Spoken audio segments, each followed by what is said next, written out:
Bom, agora falando mais um pouquinho sobre saúde, a região norte registrou o pior índice de realização de mamografias para rastreio de câncer de mama no Brasil. E é sobre esse assunto que a gente vai conversar agora com o médico oncologista Luiz Eduardo Werneck, que também é vice-presidente da Sociedade Brasileira de Cancerologia. Afinal, é uma temática que é muito importante. A gente muito fala em prevenção, relacionada, na verdade, ao diagnóstico precoce. E os exames, eles são essenciais para esse diagnóstico precoce, né, doutor Werneck? Seja bem-vindo aqui com a gente, tudo bem? Muito obrigado, Renata, muito obrigado a todos. Na realidade, a gente vem falar de câncer. Para você que está em casa, é um dado muito importante. Eu venho comentar um pouco sobre os assuntos da nossa região, a região norte, que parece um fato.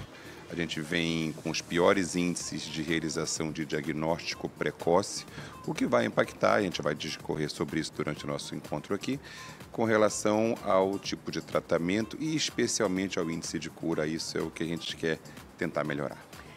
Doutor, a gente já mencionou aqui que o norte, ele comparado aí às demais regiões do país, ele tem o pior índice. A que se atribui esse número negativo? É uma falta de acesso, da oferta, é algo ainda cultural? Há pesquisas que sinalizam por que temos esse índice tão baixo aqui, então? Na realidade, todo mundo quer saber essa resposta, tá? O câncer, em geral, é uma doença muito complexa, Renata. O câncer é uma doença que envolve muitos fatores. Então, nós temos índices baixos de diagnóstico precoce, de prevenção, de mamografias na região norte, mas nós temos outros índices baixos de indicadores em saúde também na região norte. Por exemplo, o índice de vacinação, por exemplo, na região norte também é baixo. Então, talvez não seja só o câncer, talvez não seja só a mamografia. Nós temos alguns desafios que a região norte nos impõe. Vou dar um exemplo do que já foi pesquisado até hoje, especialmente pelo Instituto Nacional do Câncer e pela Sociedade Brasileira de Cancerologia. O norte é como se fosse um país diferente. Somente o norte é praticamente o maior do que toda a Europa. E as pessoas não têm essa percepção. Para nós nos deslocarmos de a sede de um município para outro município, às vezes dura dias. As pessoas percorrem vários países, então a questão de territorialidade é um desafio. Ainda temos algumas regiões que o acesso é somente de barco, por exemplo. Isso eu ia comentar agora, que além da dificuldade de distância, há dificuldade de acesso. Mas pensemos juntos.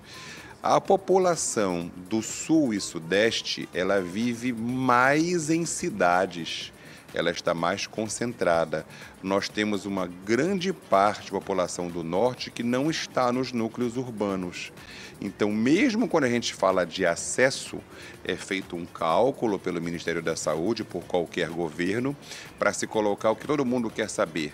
Doutor, tem mamógrafo em Rondônia? Tem mamógrafo em Rondônia. A dificuldade é que não é econômico, não é vantajoso nós colocarmos 200, 300, 500 mamógrafos em Rondônia.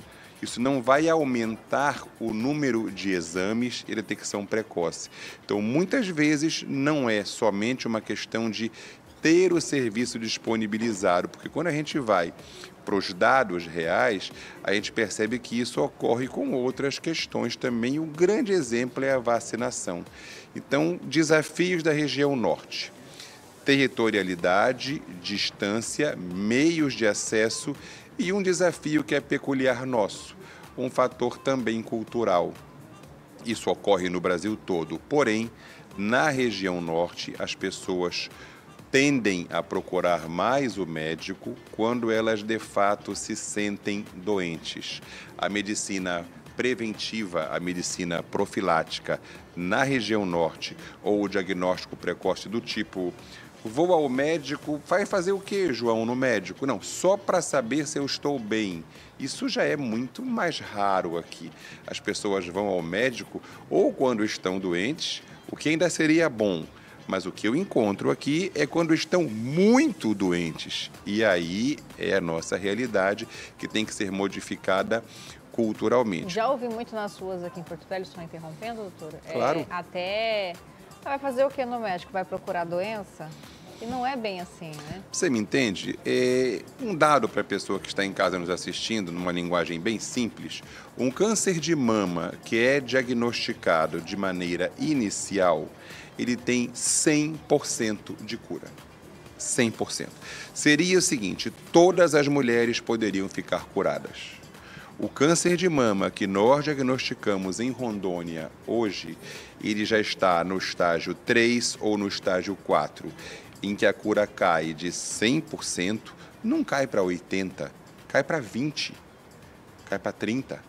Então nós perdemos a grande chance de curar pessoas porque também o tipo de medicina mudou.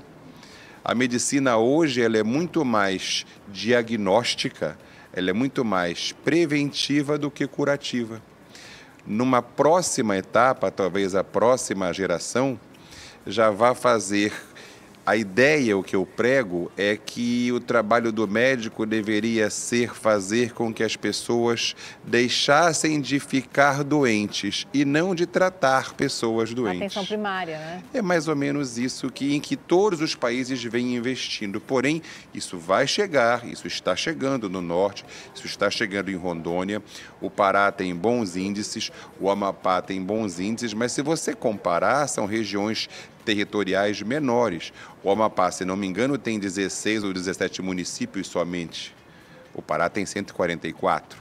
A incidência, doutor, nessa vai região, mudando. comparada em outras regiões do país? É uma condição interessante. O câncer tem essa particularidade. A incidência do câncer ela é basicamente igual no mundo todo. O grande flagelo nosso no norte é que nós temos o único caso de câncer que pode ser completamente evitado, que é o câncer de colo de útero, em que, paradoxalmente, isso é muito ruim, é muito feio para a gente, para você que está em casa, para mim, que sou profissional da área, em que seja o único lugar do planeta que o câncer de colo de útero ele é mais incidente ainda do que o câncer de mama. A gente praticamente não vê câncer de colo de útero na Europa, não vê na Ásia, como vê muito pouco nos Estados Unidos. Pode ser evitado como? Com vacina. E eu volto a falar, uma questão cultural. As pessoas tendem a acreditar pouco em vacinas. Tem diferença no rastreamento de mulheres jovens para as mulheres mais maduras, doutor? Isso é um mito, tá? Existem alguns mitos interessantes. Somente 5%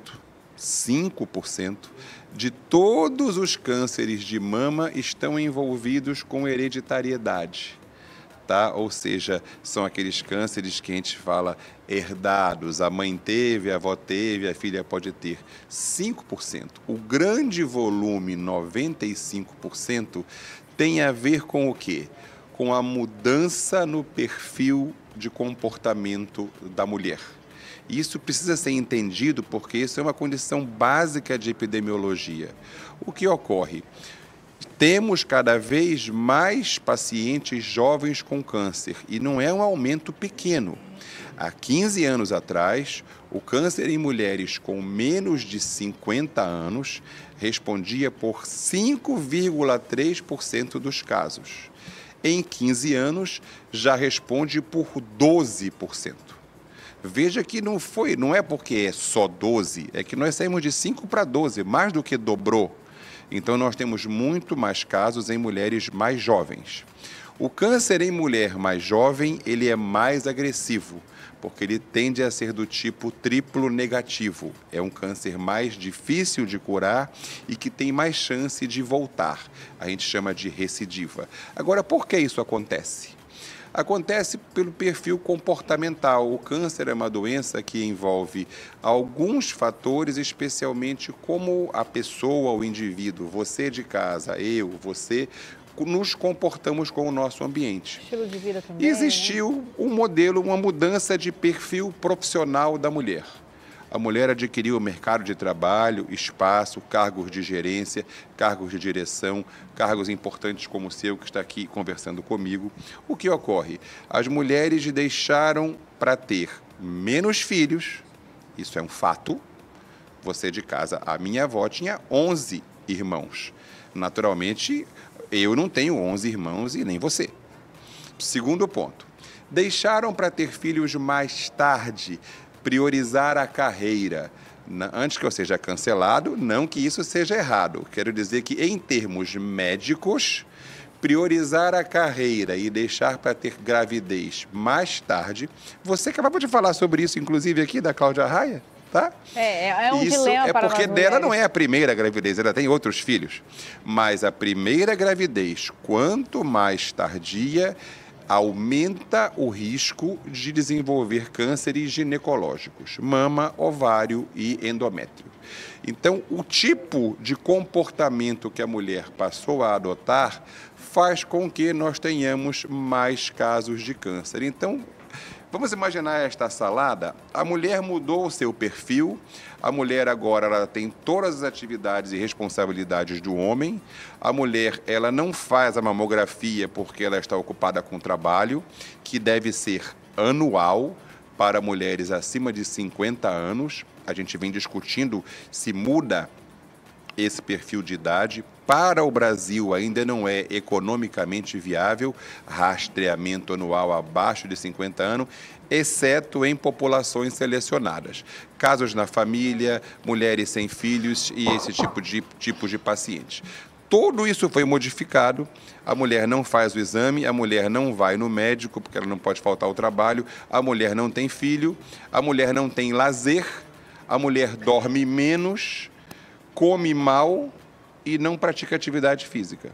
Resumindo, eu tenho tudo o que é necessário para que o câncer surja mais cedo. Olha, doutor, realmente o assunto é extremamente importante, muito interessante, mas a gente sabe que televisão, infelizmente, sempre é curto. Quero convidar o senhor para novamente estar aqui com a gente numa outra oportunidade de falar um pouquinho mais sobre isso. É um prazer para que a gente possa estender um pouco mais o assunto e convidar já todas as mulheres, sim, lembrando, o exame de mamografia é o principal exame para detectar câncer de mama precoce e isso vai salvar a sua vida. Muito obrigado. Obrigado pela sua presença. Bom, antes de seguir aqui com o nosso programa, Will, quero me despedir de Rolim de Molho e Pimenta Bueno, que seguem agora com a programação local. Beijo grande para todos vocês. Amanhã nosso encontro está marcado mais uma vez. Siga o YouTube canal SIC TV, rumo aos 300 mil inscritos.